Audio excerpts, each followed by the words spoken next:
Feliz y bendecido día, aprendiendo un curso de milagros. El secreto de la verdadera oración es olvidarte de las cosas que crees necesitar. Pedir algo específico es igual que ver el pecado primero y luego perdonarlo. Del mismo modo, al orar pasas por alto tus necesidades específicas, tal como las ves, y las dejas en manos de Dios. Ahí se convierten en los regalos que le haces, pues le dicen que no antepondrás otros dioses a Él, ni que quieres otro amor que el suyo. Este libro es un comienzo, no un final.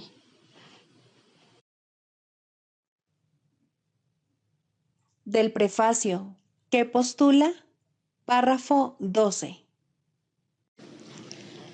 El perdón es algo desconocido en el cielo, donde es inconcebible que se pudiese necesitar. En este mundo, no obstante, el perdón es una corrección necesaria para todos los errores que hemos cometido. Perdonar a otros es la única manera en que nosotros mismos podemos ser perdonados, ya que refleja la ley celestial, según la cual dar es lo mismo que recibir. El cielo es el estado natural de todos los hijos de Dios, tal como Él los creó. Esa es su realidad eternamente, la cual no ha cambiado porque nos hayamos olvidado de ella. Introducción. Este es un curso de milagros. Es un curso obligatorio. Solo el momento en que decides tomarlo es voluntario. Tener libre albedrío no quiere decir que tú mismo puedas establecer el plan de estudios. Significa únicamente que puedes elegir lo que quieres aprender en cualquier momento dado. Este curso no pretende enseñar el significado del amor, pues eso está más allá de lo que se puede enseñar. Pretende, no obstante, despejar los obstáculos que impiden experimentar la presencia del amor, el cual es tu herencia natural. Lo opuesto al amor es el miedo, pero aquello que todo lo abarca no puede tener opuestos. Este curso puede, por lo tanto, resumirse muy simplemente de la siguiente manera. Nada real puede ser amenazado. Nada irreal existe. En esto radica la paz de Dios. Capítulo 1. El significado de los milagros. Primero, principios de los milagros. Principio 39. El milagro elimina el error porque el Espíritu Santo lo identifica como falso o irreal. Esto es lo mismo que decir que al percibirse la luz, la oscuridad desaparece automáticamente. Capítulo 29. El despertar. Cuarto, los diferentes papeles del sueño. ¿Crees acaso que la verdad puede ser tan solo meras ilusiones? Las ilusiones son sueños precisamente porque no son verdad. El hecho de que la verdad esté ausente de todas ellas por igual es la base del milagro, lo cual quiere decir que has entendido que los sueños sueños son, y que escaparte de ellos depende no del sueño en sí, sino de que despiertes. ¿Cómo iba a ser posible conservar algunos sueños y despertar de otros? La elección no es entre qué sueños conservar, sino solo si quieres vivir en sueños o despertar de ellos. De ahí que el milagro no excluya de su benéfica influencia algunos sueños. No puedes quedarte con algunos sueños y despertar de otros, pues o bien estás dormido o bien despierto. Y soñar tiene que ver únicamente con una de estas dos posibilidades. Los sueños que te parecen gratos te retrasarán tanto como aquellos en los que el miedo es evidente, pues todos los sueños son sueños de miedo, no importa en qué forma parezcan manifestarse. El miedo se ve adentro o afuera, o en ambos sitios, o puede estar oculto tras formas agradables, pero nunca está ausente del sueño, pues el miedo es el elemento básico de todos los sueños. Puede que la forma en que estos se manifiestan cambie, pero es imposible que se compongan de ninguna otra cosa.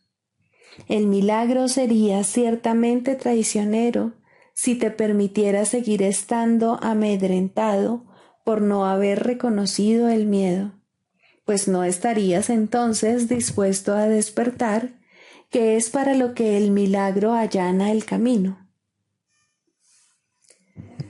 Dicho llanamente, el ataque es la respuesta a una función que no se ha llevado a cabo tal como tú la percibes. Puede que ello tenga que ver contigo o con otro. Sin embargo, allí donde se perciba, allí se atacará.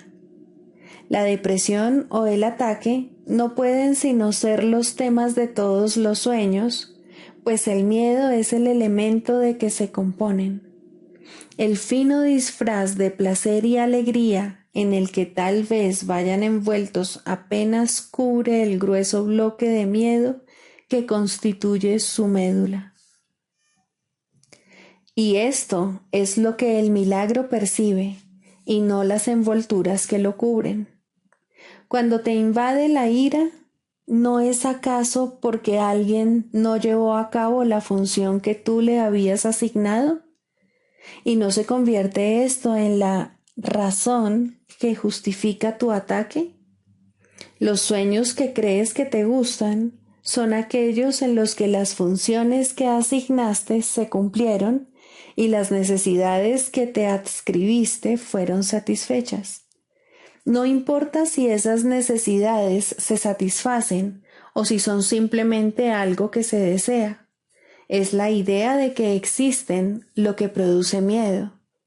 Los sueños no se desean en mayor o menor medida, simplemente se desean o no se desean, y cada uno representa alguna función que tú le has asignado a algo, algún objetivo que un acontecimiento, un cuerpo o una cosa debe representar y alcanzar por ti.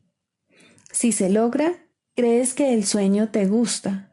Si fracasa, crees que es triste. Pero el que fracase o se logre no es lo que constituye su médula, sino simplemente su endeble envoltura. Cuán felices serían tus sueños si no le adjudicases a cada una de las figuras que aparecen en ellos el papel que debe representar.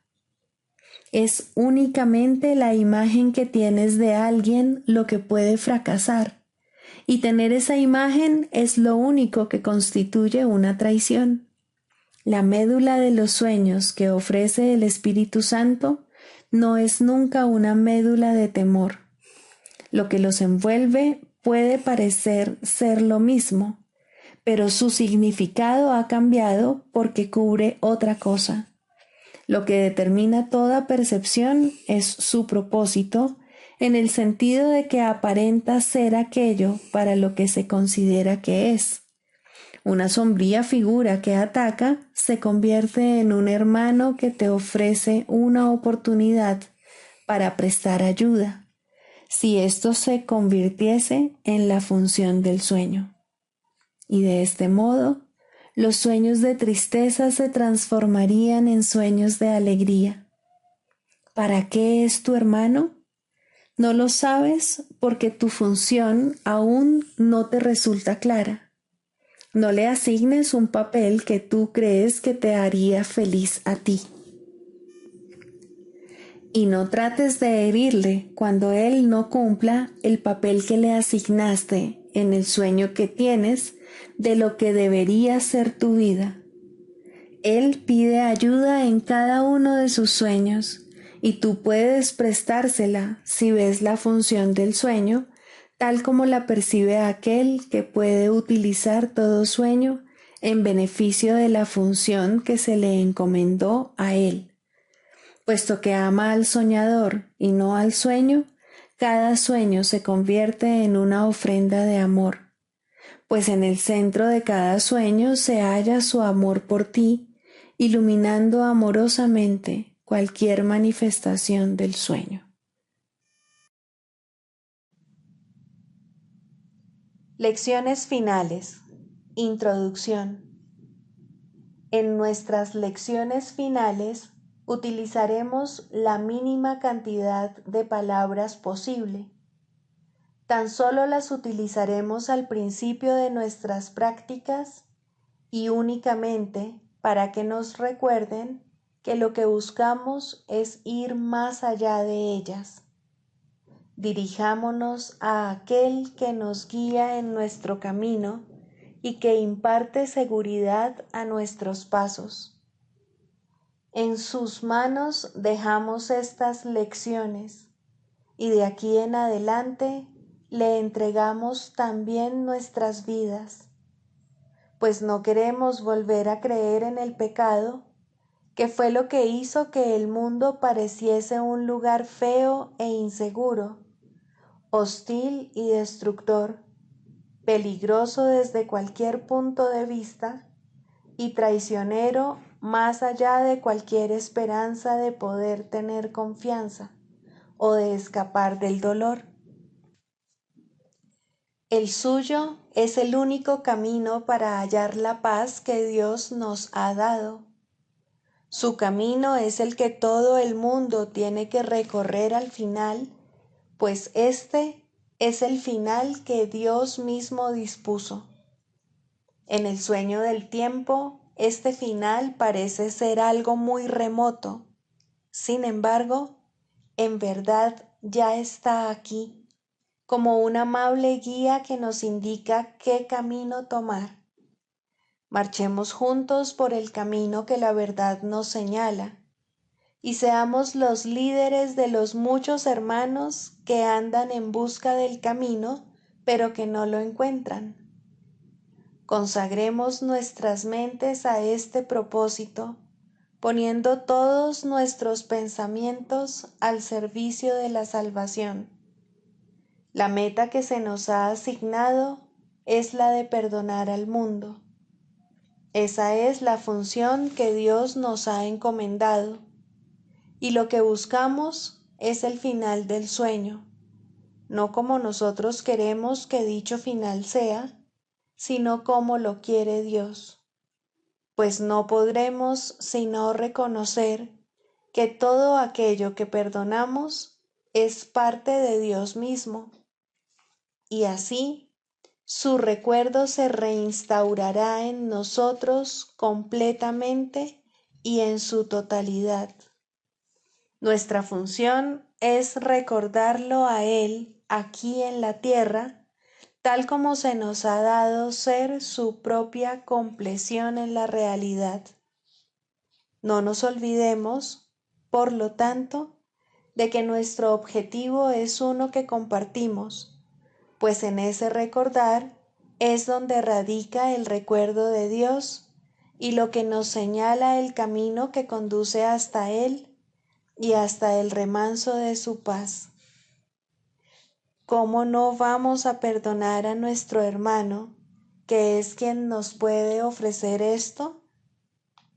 Él es el camino, la verdad y la vida que nos muestra el sendero. En Él reside la salvación que se nos ofrece a través del perdón que le concedemos. No terminaremos este año sin el regalo que nuestro Padre le prometió a su Santo Hijo. Hemos sido perdonados y nos encontramos a salvo de toda la ira que le atribuíamos a Dios y que después descubrimos no era más que un sueño. Se nos ha restituido la cordura en la que comprendemos que la ira es una locura, el ataque algo demente y la venganza una mera fantasía pueril.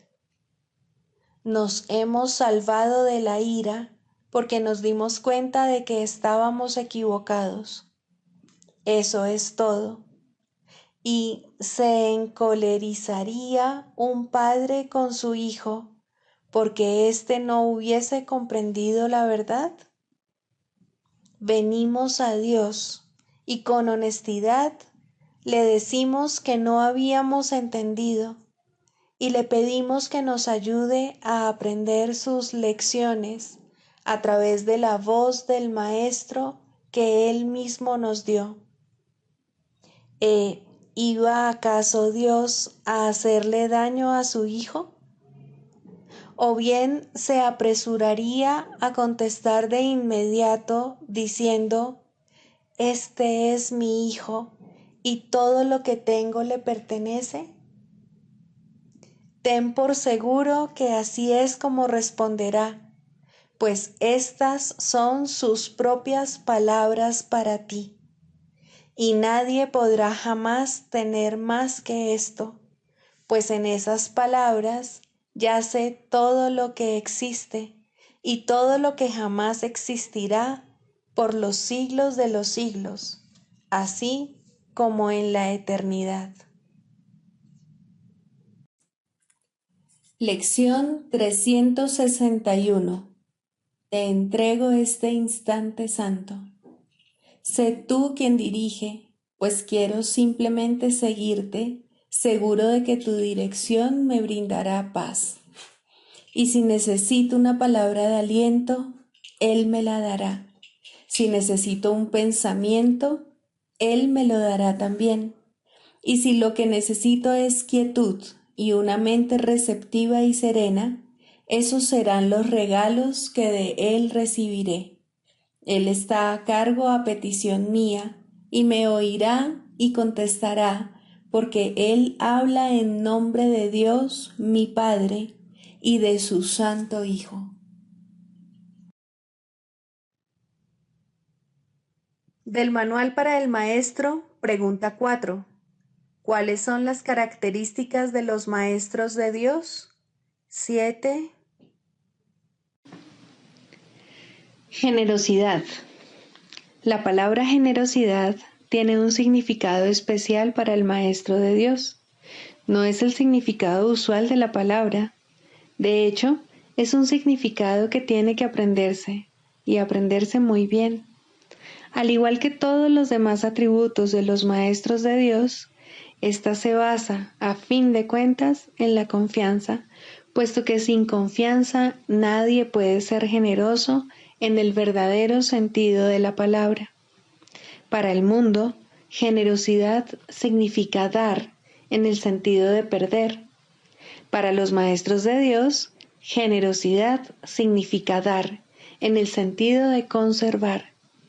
Se ha hecho hincapié en esta idea a lo largo del texto, así como en el libro de ejercicios, pero tal vez sea más extraña para el pensamiento del mundo que muchas de las otras ideas de nuestro programa de estudios. Lo que la hace más extraña es el hecho de que es obviamente lo opuesto a la manera de pensar del mundo. De la manera más clara posible y en el más simple de los niveles, la palabra significa exactamente lo opuesto para los maestros de Dios que para el mundo. El maestro de Dios es generoso en interés propio, pero no nos referimos aquí al interés propio del ser del que el mundo habla.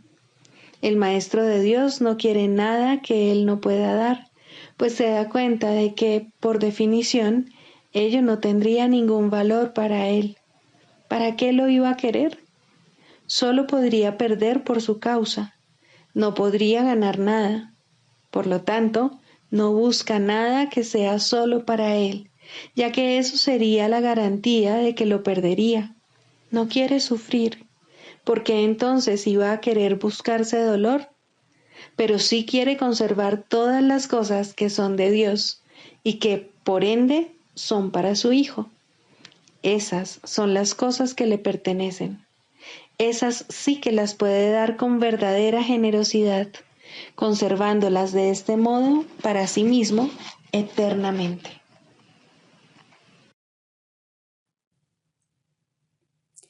Manual para el maestro 27.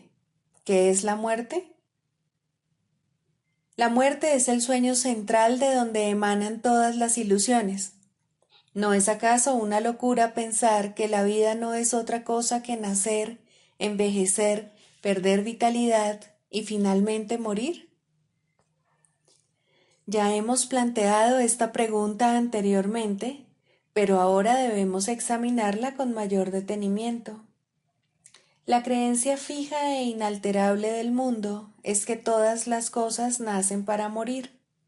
Se considera que así es como opera la naturaleza y ello no se debe poner en tela de juicio, sino que debe aceptarse como la ley natural de la vida. Lo cíclico, lo cambiante y lo incierto, lo inestable y lo inconstante, lo que de alguna manera crece y mengua siguiendo una trayectoria determinada, es lo que se considera la voluntad de Dios. Y nadie se pregunta si un creador benigno hubiese podido disponer algo así. Si el universo que percibimos fuese tal como Dios lo creó, sería imposible pensar que Dios es amoroso, pues aquel que ha decretado que todas las cosas mueran y acaben en polvo, desilusión y desesperanza, no puede sino inspirar temor. Tu insignificante vida está en sus manos, suspendida de un hilo que él está listo para cortar sin ningún remordimiento y sin que le importe, tal vez hoy mismo. Y aun si esperase, el final es seguro de todas formas. El que ama a un Dios así no conoce el amor, ya que ha negado que la vida sea real. La muerte se ha convertido en el símbolo de la vida.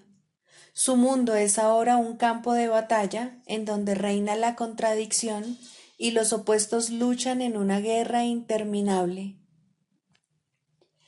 Allí donde hay muerte es imposible la paz. La muerte es el símbolo del temor de Dios. La idea de la muerte oculta su amor y lo mantiene al margen de la conciencia, cual un escudo puesto en alto para bloquear el sol.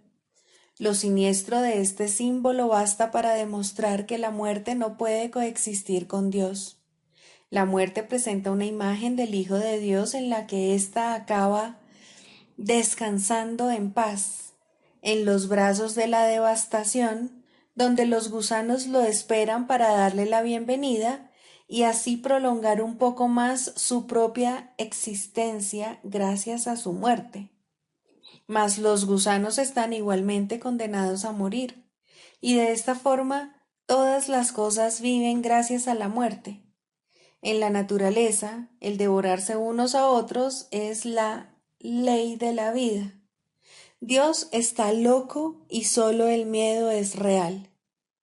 La extraña creencia de que una parte de las cosas que mueren puede seguir existiendo separada de lo que muere, tampoco proclama a un Dios amoroso, ni vuelve a sentar las bases para que se tenga confianza. Si la muerte es real para una sola cosa, la vida no existe. La muerte niega la vida, pero si la vida es real, lo que se niega es la muerte. En este caso no puede haber transigencia alguna. O bien existe un Dios de miedo, o bien uno de amor. El mundo intenta hacer miles de transigencias al respecto y tratará de hacer 1000 más. Ni una sola puede ser aceptable para los maestros de Dios, ya que ninguna de ellas sería aceptable para Dios.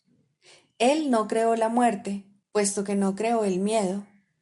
Para él, ambas cosas están igualmente desprovistas de sentido.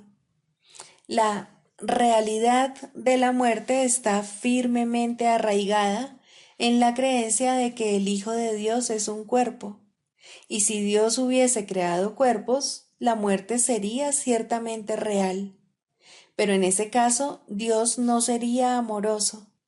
Ningún otro punto ilustra en forma tan clara el contraste que existe entre la percepción del mundo real y la del mundo de las ilusiones.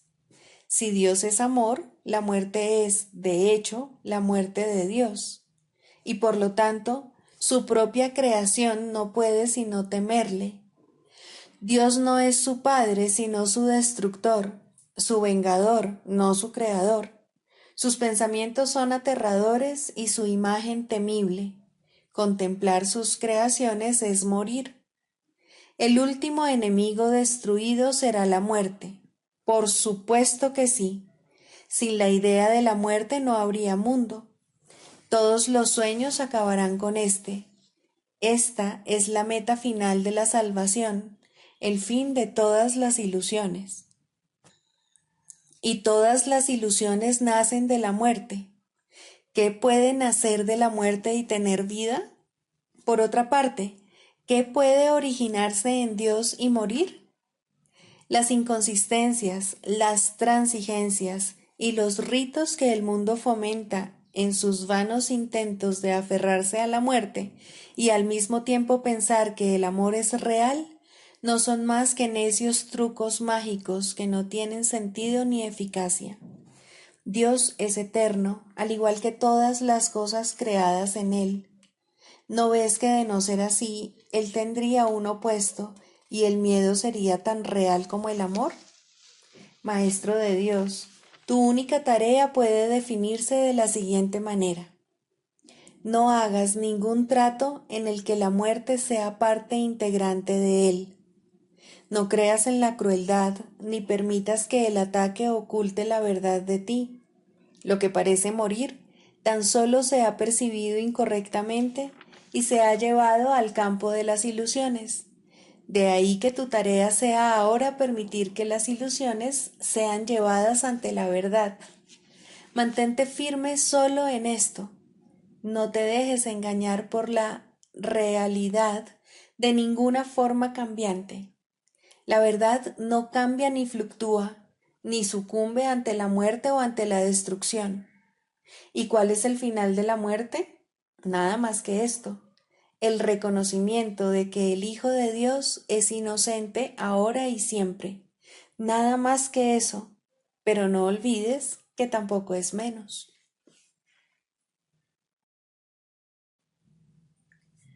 Manual para el maestro.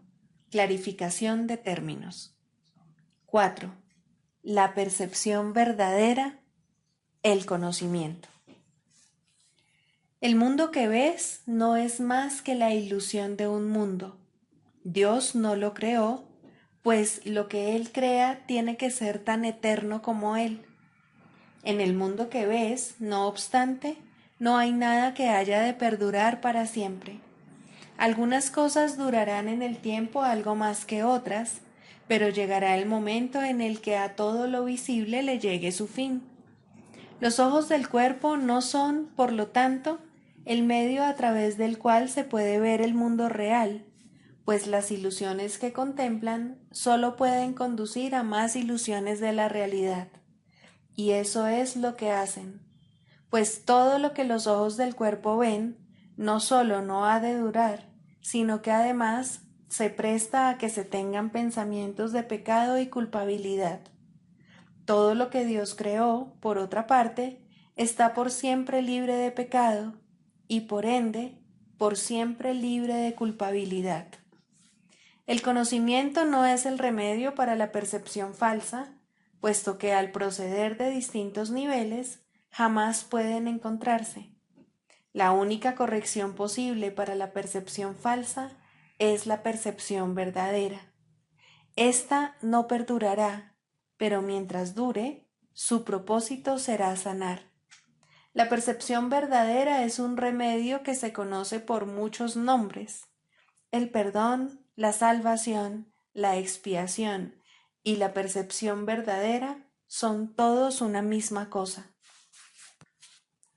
Son el comienzo de un proceso cuyo fin es conducir a la unicidad que los trasciende a todos.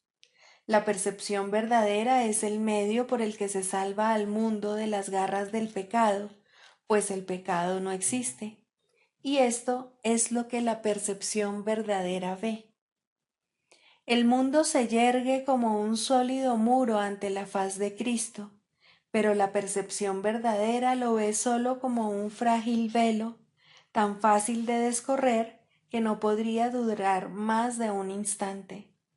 Por fin se ve el mundo tal como es, y ahora no puede sino desaparecer, pues en su lugar ha quedado un espacio vacío que ha sido despejado y preparado.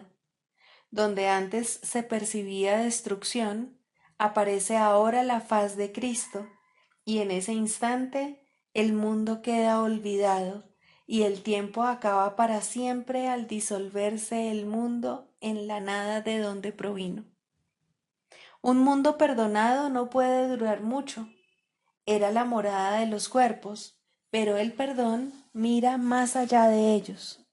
En eso radica su santidad. Así es como sana. El mundo de los cuerpos es el mundo del pecado, pues sólo si el cuerpo existiese sería posible el pecado. El pecado acarrea culpabilidad tan irremediablemente como el perdón acaba con ella. Y una vez que ha desaparecido todo rastro de culpabilidad, ¿qué queda que pueda seguir manteniendo al mundo separado y fijo en su lugar? Pues la idea de lugar habrá desaparecido también junto con el tiempo. El cuerpo es lo único que hace que el mundo parezca real, pues, al ser algo separado, no puede permanecer donde la separación es imposible. El perdón prueba que es imposible porque no lo ve, y lo que entonces pasas por alto deja de ser comprensible para ti, tal como una vez estabas seguro de su presencia. Este es el cambio que brinda la percepción verdadera.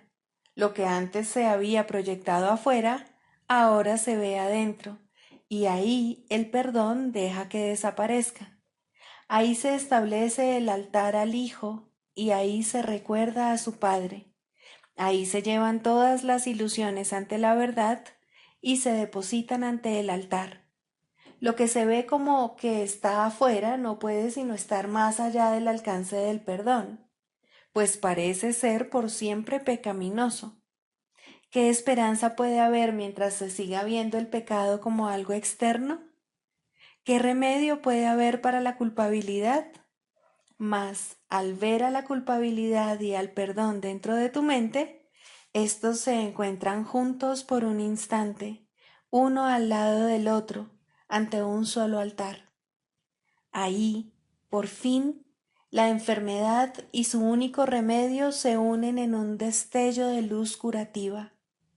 Dios ha venido a proclamar lo que es suyo. El perdón se ha consumado. Y ahora el conocimiento de Dios, inmutable, absoluto, puro y completamente comprensible, entra en su reino. Ya no hay percepción, ni falsa ni verdadera. Ya no hay perdón, pues su tarea ha finalizado. Ya no hay cuerpos, pues han desaparecido ante la deslumbrante luz del altar del Hijo de Dios. Dios sabe que ese altar es el suyo, así como el de su Hijo. Y ahí se unen, pues ahí el resplandor de la faz de Cristo ha hecho desaparecer el último instante del tiempo, y ahora la última percepción del mundo no tiene propósito ni causa, pues ahí donde el recuerdo de Dios ha llegado finalmente, no hay jornada, ni creencia en el pecado, ni paredes, ni cuerpos. Y la sombría atracción de la culpabilidad y de la muerte se extingue para siempre. Oh hermanos míos, si tan solo supierais cuánta paz os envolverá y os mantendrá a salvo, puros y amados en la mente de Dios, no haríais más que apresuraros a encontraros con Él en su altar. Santificados sean vuestros nombres y el suyo, pues se unen ahí, en ese santo lugar. Ahí Él se inclina para elevaros hasta Él, liberándoos de las ilusiones para llevaros a la santidad. liberándoos del mundo para conduciros a la eternidad, liberándoos de todo temor y devolviéndoos al amor. La práctica de la psicoterapia. Segundo, ¿es la psicoterapia una profesión? Estrictamente hablando, la respuesta es no. ¿Cómo podría considerarse exclusiva una profesión que todo el mundo desempeña? ¿Qué límites podría imponerse a una interacción en la que cada quien es a la vez paciente y terapeuta en toda relación en la que forma parte? Sin embargo, desde un punto de vista práctico, se puede decir que hay algunas personas que se dedican fundamentalmente a alguna u otra forma de curación como su tarea principal. Y es a ellos a los que un gran número de personas acude en busca de ayuda. Esa es, en efecto, la práctica de la terapia. Ellos son, por consiguiente, los ayudantes oficiales. Están dedicados a satisfacer ciertas clases de necesidad en sus actividades profesionales, aunque pueden ser maestros mucho más capaces fuera de ellas. Ellos no necesitan, evidentemente, pautas específicas, pero se les puede pedir que utilicen ciertas aplicaciones de los principios generales que rigen la curación. En primer lugar, el terapeuta profesional se encuentra en una disposición idónea para demostrar que no hay grados de dificultad en la curación. No obstante, para poder hacer esto, necesita un adiestramiento especial, puesto que el aprendizaje mediante el cual se convirtió en terapeuta probablemente le enseñó poco o nada acerca de los verdaderos principios de la curación. De hecho, probablemente le enseñó cómo imposibilitarla. La mayoría de las enseñanzas del mundo siguen un programa de estudio en cómo juzgar con miras a hacer del terapeuta un juez. Más aún de esto, se puede valer el Espíritu Santo y a la menor invitación lo hará. El sanador no sanado puede ser arrogante, egoísta, indiferente e incluso deshonesto. Puede no estar interesado en la curación como su meta principal, pero algo le sucedió. No importa cuán leve pudo haber sido, ni cuán equivocada la dirección que pudo haber elegido cuando decidió ser un sanador. Ese algo es suficiente. Tarde o temprano, ese algo despuntará y crecerá. Un paciente tocará su corazón y el terapeuta silenciosamente le pedirá ayuda. Ha encontrado un terapeuta para sí mismo. Le ha pedido al Espíritu Santo que entre en la relación y la sane. Ha aceptado la expiación para sí mismo. Se dice que Dios contempló todo lo que había creado y lo declaró bueno. No, Él lo declaró perfecto, y así fue. Y como sus creaciones no cambian y son eternas, así es ahora. Sin embargo, es imposible que exista un terapeuta perfecto o un perfecto paciente. Ambos han tenido que negar su perfección, pues la misma necesidad que uno tiene por el otro implica un sentimiento de carencia. Una relación de uno a uno no es la relación una. Sin embargo, es el medio de retorno, el camino que Dios eligió para el regreso de su Hijo. En ese extraño sueño debe adentrarse una extraña corrección, pues solo eso es la llamada a despertar. ¿Y qué otra cosa, si no, debe ser la terapia? Despierta y regocíjate, pues todos tus pecados te han sido perdonados. Este es el único mensaje que dos personas deberían darse la una a la otra. Algo bueno debe resultar de todo encuentro entre paciente y terapeuta. y ese algo bueno se salvaguarda para los dos hasta el día en que ambos puedan reconocer que solo eso fue real en su relación. En ese momento, lo bueno se les devuelve, bendecido por el Espíritu Santo, como regalo de parte de su Creador y como muestra de su amor, pues la relación terapéutica debe llegar a ser como la relación entre el Padre y el Hijo. No hay otra, porque no hay nada más. Los terapeutas de este mundo no esperan ese resultado, y muchos de sus pacientes serían incapaces de aceptar su ayuda si ese fuese el caso. No obstante, ningún terapeuta establece realmente el objetivo de las relaciones de las que forma parte.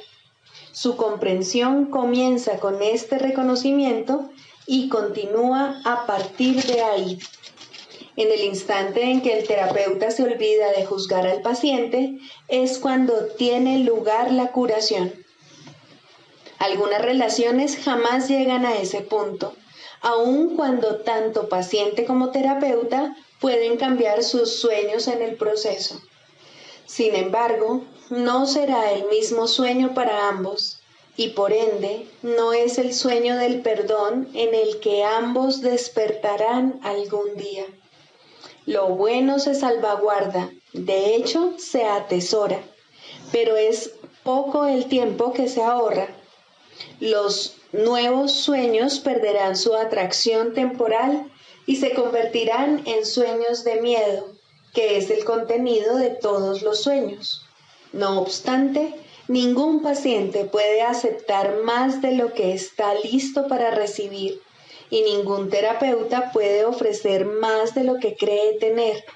Por lo tanto, hay un lugar para todas las relaciones de este mundo, y aportarán tanto bien como cada una pueda aceptar y utilizar. De todos modos, la curación tiene lugar cuando cesa todo juicio, porque sólo entonces se puede entender que no hay grados de dificultad en la curación. Este entendimiento es crucial para el sanador sanado. Ha aprendido que no es más difícil despertar a un hermano de un sueño que de otro. Ningún terapeuta profesional puede mantener este entendimiento todo el tiempo en su mente y ofrecérselo a todo el que acude a él. Hay algunos en este mundo que casi lo han logrado, pero no han aceptado el regalo del todo para poder permanecer aquí y dejar que su comprensión permanezca en la tierra hasta el final de los tiempos. Realmente no se les debe llamar terapeutas profesionales. Son los santos de Dios. Son los salvadores del mundo. Su imagen ha de permanecer porque así lo eligieron.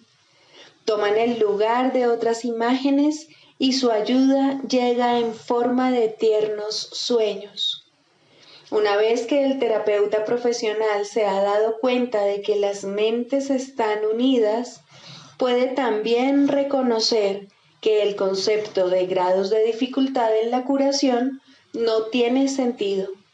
No obstante, mucho antes de que llegue a este entendimiento con el tiempo, puede encaminarse hacia él, y son muchos los instantes santos que pueden ser suyos a lo largo del camino. Una meta marca el final de una jornada, no el comienzo, y a medida que se alcanza cada meta, otra puede vislumbrarse más adelante. La mayoría de los terapeutas profesionales apenas se encuentran al comienzo de la fase inicial de la primera jornada. Incluso aquellos que han comenzado a comprender lo que deben hacer pueden oponerse a dar el primer paso. Sin embargo, todas las leyes de la curación pueden ser suyas en un solo instante. La jornada no es larga excepto en sueños. El terapeuta profesional posee una ventaja que puede ahorrarle una enorme cantidad de tiempo si la usa adecuadamente. Ha elegido una senda en la que existe una gran tentación a hacer un mal uso de su papel. Si escapa a la tentación de asumir una función que no le ha sido dada, podrá superar muchos obstáculos a la paz con bastante rapidez. Para entender que no hay grado de dificultad en la curación, tiene que reconocer también su igualdad con el paciente. No hay términos medios en esto. O bien son lo mismo o bien no lo son. Los intentos de los terapeutas de transigir con respecto a esto son extraños en verdad. Algunos utilizan la relación únicamente con el fin de coleccionar cuerpos para que les rindan culto en sus santuarios y ven esto como una curación. Muchos pacientes también consideran este extraño procedimiento como la salvación. Aún así, en cada encuentro hay uno que dice: hermano mío, elige de nuevo. No olvides que cualquier forma de especialismo debe ser defendida y lo será. El terapeuta que camina sin defensas dispone de la fortaleza de Dios, pero el terapeuta que anda a la defensiva ha perdido de vista la fuente de su salvación. Él ni ve ni oye. ¿Cómo puede entonces enseñar?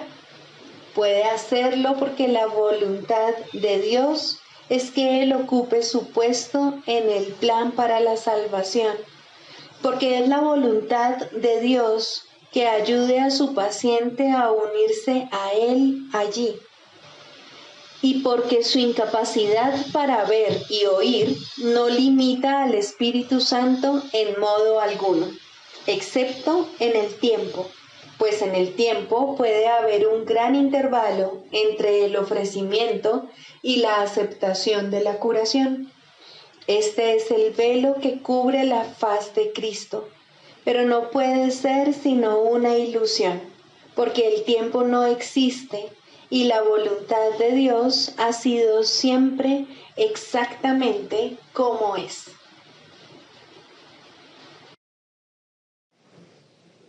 El canto de la oración. Tercero, la separación en contraposición a la unión. La falsa curación sana al cuerpo en parte, pero nunca de forma total. Sus metas separadas se pueden apreciar claramente en esto, pues no elimina la maldición del pecado que yace sobre él. Por consiguiente, todavía engaña. No es realizada por uno que comprende que el otro es exactamente igual que él, pues esto es lo que hace posible la verdadera curación. Cuando es falsa, hay un poder que uno de ellos posee que no ha sido otorgado a ambos por igual. En esto se muestra la separación, y con eso se pierde el significado de la verdadera curación y surgen ídolos para opacar la unidad que es el Hijo de Dios. Curar para separar puede parecer una idea extraña. Sin embargo, lo mismo se puede decir de toda forma de curación basada en cualquier tipo de desigualdad. Esas formas pueden sanar el cuerpo y, de hecho, generalmente se limitan a eso. Alguien sabe más, se ha adiestrado mejor o es quizás más talentoso y sabio. Por lo tanto, puede curar a alguien que se encuentra por debajo de él y bajo su amparo. El cuerpo se puede curar de esta manera porque en sueños la igualdad no puede ser permanente.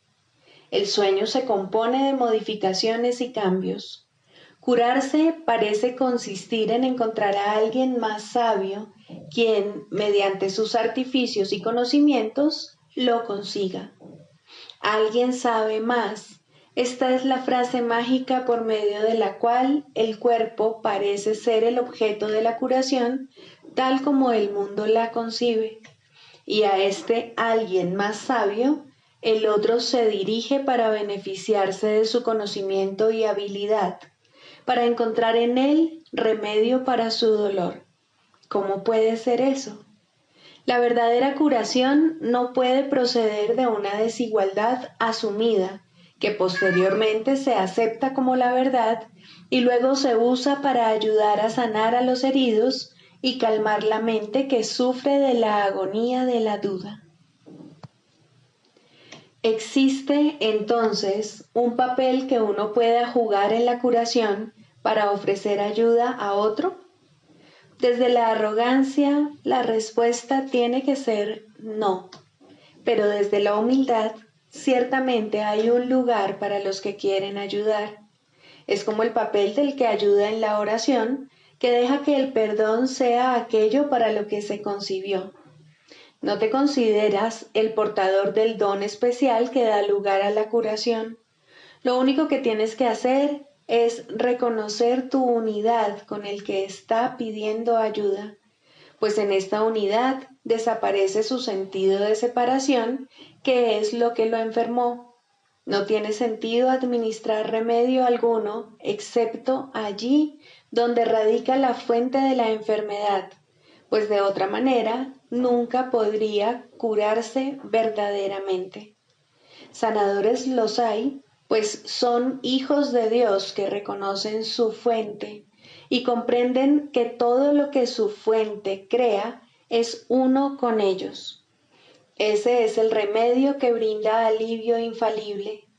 Ese es el remedio que seguirá bendiciendo por toda la eternidad. No cura solo en parte, sino totalmente y para siempre.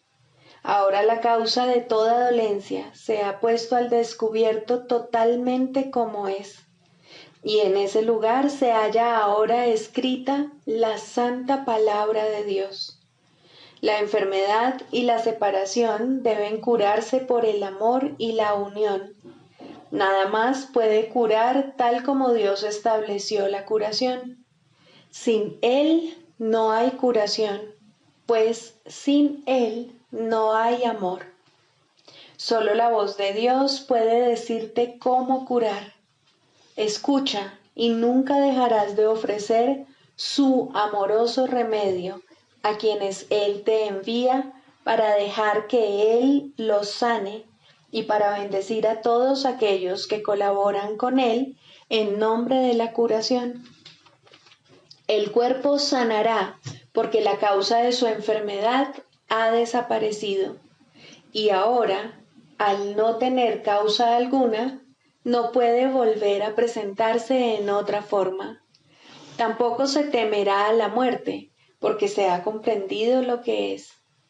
Aquel que verdaderamente se ha curado no tiene miedo, pues el amor ha entrado allí donde antes había ídolos, y el miedo ha cedido finalmente ante Dios.